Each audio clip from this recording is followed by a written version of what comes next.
Ces 18 jeunes, pour la plupart de déplacés du territoire de Djougou, auraient été recrutés dans un cas de déplacés du nord de Bunia par un individu identifié comme un membre influent du groupe armé local Zaïre.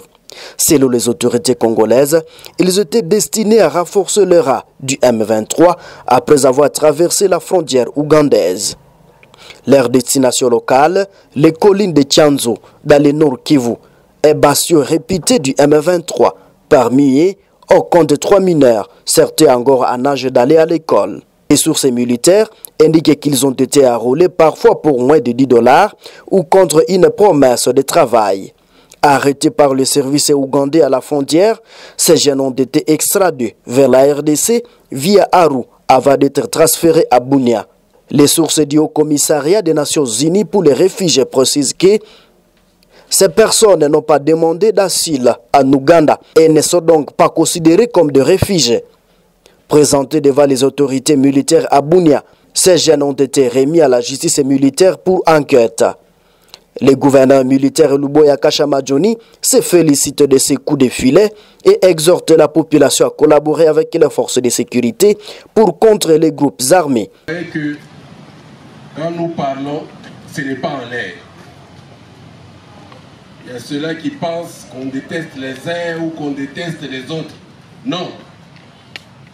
Il y a ceux-là qui pensent qu'en venant ici, il faut aimer tel ou ne pas aimer tel. Non. Les militaires ne sont pas formés pour aimer. Les militaires sont formés pour travailler. Point trait. Alors ceux qui interprètent mal sans état d'âme, c'est de ça qu'il s'agit.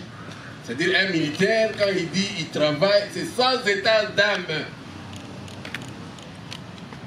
Ces jeunes gens que vous voyez là-bas,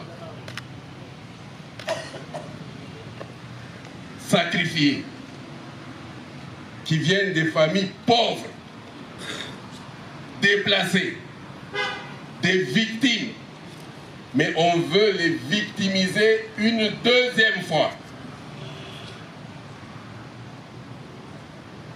On est allé les recruter parce qu'ils sont vulnérables. On est allé les recruter parce qu'ils sont vulnérables. Et aussi parce que quand on va les recruter, il y a certains qui vont parler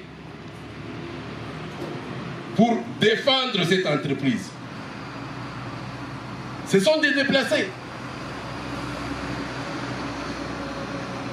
Ça, c'est un acte criminel. C'est un crime contre l'humanité. Et nous demandons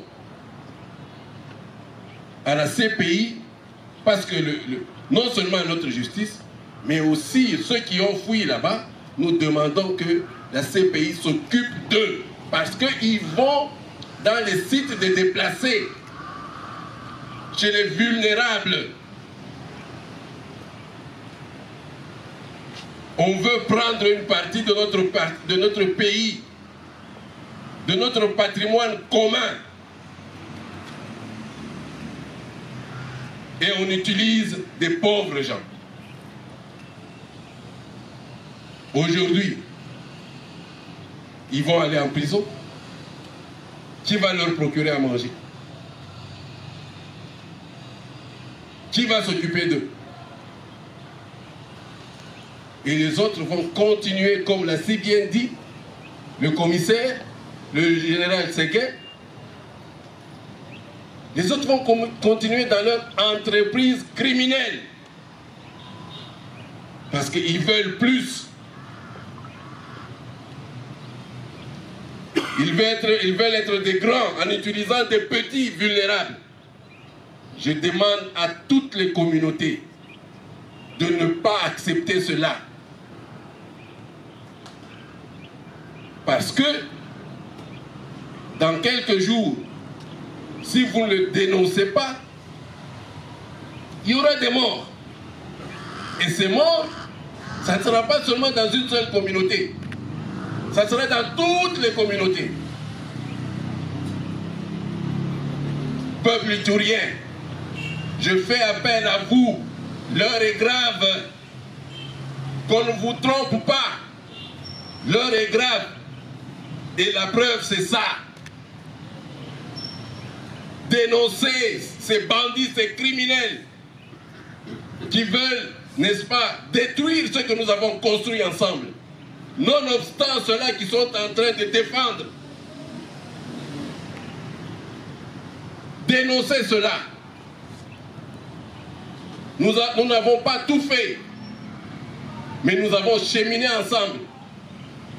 Nous avons fait ce que nous pouvions faire. Peut-être d'autres viendront faire mieux, mais ne détruisons pas ce que nous avons déjà fait. Parce qu'on veut satisfaire à ceux-là qui ne vivent que de sang, des pauvres gens. Voilà ce que c'est, un message d'interpellation. Parce que ceux qui sont loin, quand nous parlons, il y a ceux-là qui ont même ce courage de défendre. Mais voilà, Dieu est grand. Dieu est grand. Parce qu'à la fin, c'est toujours l'État qui gagne. Ils ont été repris et les voilà, tout malheureux. Le M23 n'a pas réagi à ces accusations.